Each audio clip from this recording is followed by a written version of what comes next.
whatsoever. It's completely insubstantial. Take a look at an atom.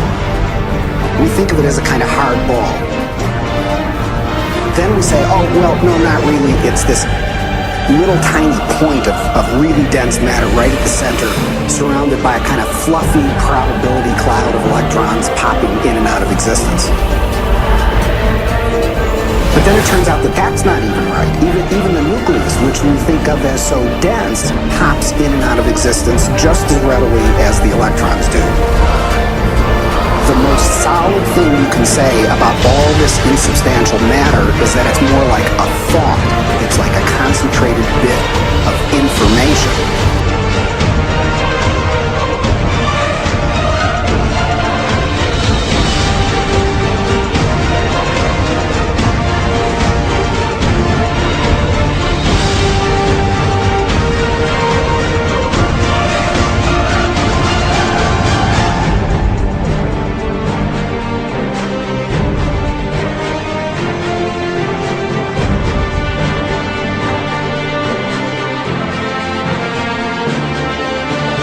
Every generation, the world is flat, the world is round, etc. There are hundreds of hidden assumptions, things we take for granted, that may or may not be true. Of course, in the vast majority of cases, historically, these things aren't true. So presumably, much about what we take for granted about the world simply isn't true. But we're locked into these precepts without even knowing it. That's a paradox.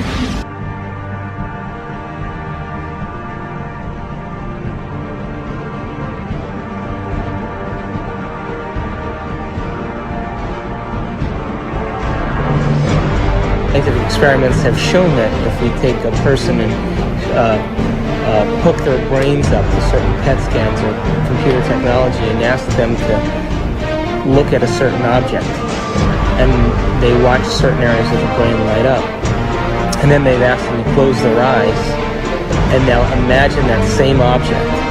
And when they imagine that same object, it produced the same areas of the brain to light up as if they were actually visually looking at it. So it caused scientists to back up and ask this question. So who sees then? Does the brain see? Or do the eyes see?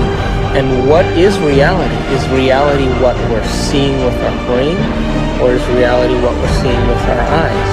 And the truth is that the brain does not know the difference between what it sees in its environment and what it remembers, because the same specific neural nets are firing.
Bem-aventurados os puros de coração, pois eles verão a Deus.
thought it to be.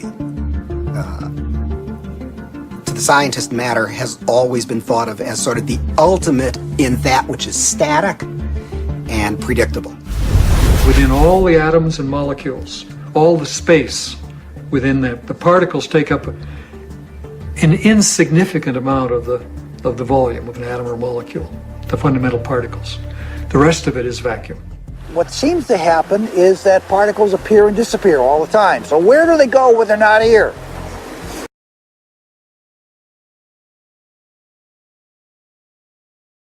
We create reality. We're reality-producing machines. We create the effects of reality all the time. As far as whether or not we're just living in a big holodeck or not, it's a question that we don't necessarily have a good answer to. I think this is a big philosophical problem that we have to deal with in terms of what science can say about our world, because we are always the observer in science. So we are still always constrained by what is ultimately coming into the human brain that allows us to see and perceive the things that we do. So it is conceivable that all of this really is just a great illusion that we have no way of really getting outside of to see what is really out there. Your brain doesn't know the difference between what's taking place out there and what's taking place in here. There is no out there, independent of what's going on in here. There actually are choices in the direction of how a life can go that are contingent upon small-level quantum effects not being washed out. What makes up things are not more things, but what makes up things are ideas, concepts, information. And like I said, it never touches.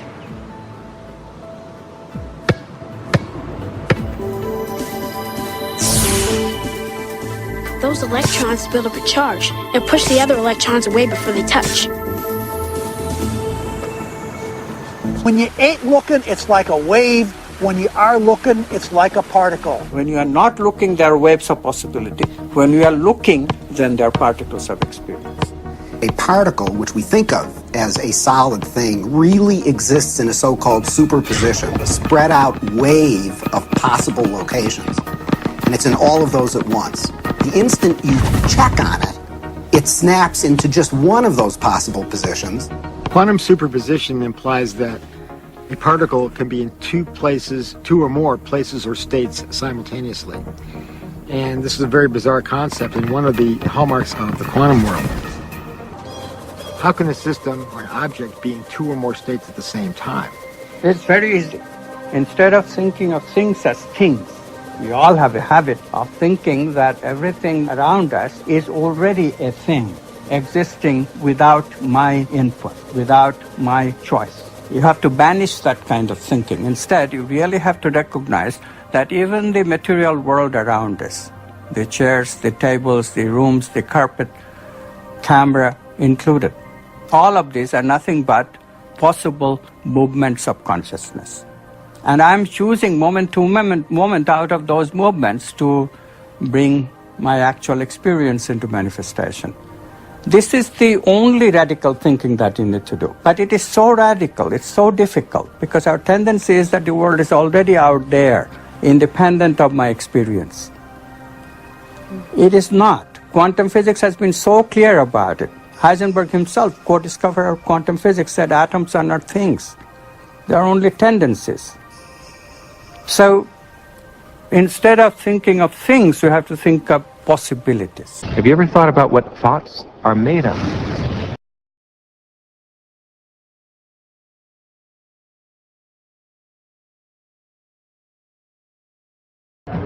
Se os cientistas entendem como essas coisas estranhas funcionam, eles podem colocá-las para funcionar em nosso dia a dia, revolucionando a computação moderna e talvez até permitindo que nos comuniquemos através do cosmos instantaneamente. A chave para concretizar esses milagres é um processo chamado entrelaçamento quântico. E os cientistas já estão direcionando essa incrível descoberta para propósitos civis e militares. Na física quântica, o que acontece a um objeto aqui pode instantaneamente afetar um objeto ali. E ali pode ser a milhões de quilômetros. Funciona assim.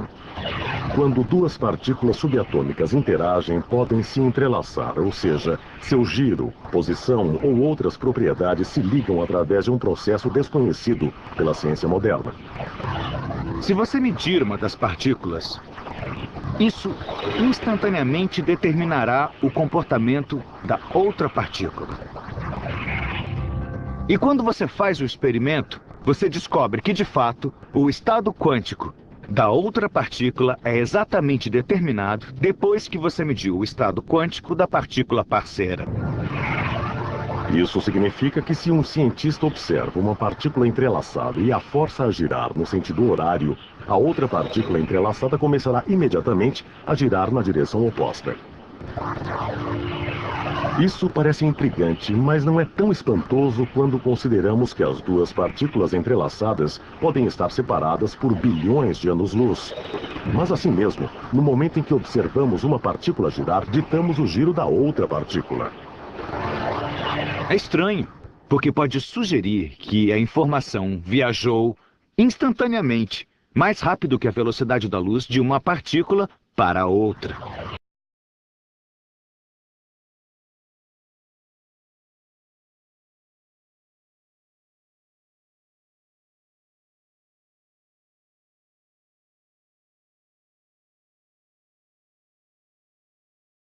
Pode ser difícil de acreditar, mas o universo microscópico fica ainda mais estranho.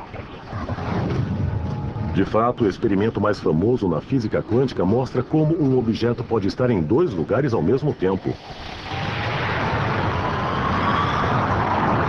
Um resultado que surpreendeu o grande Albert Einstein. Enquanto exploram o universo microscópico, os cientistas descobrem que é governado por regras muitas vezes incompreensíveis para aqueles que vivem no mundo normal. Nos menores tamanhos imagináveis, não só a informação parece viajar a velocidades maiores que a luz, como a observação humana parece decidir o que acontece.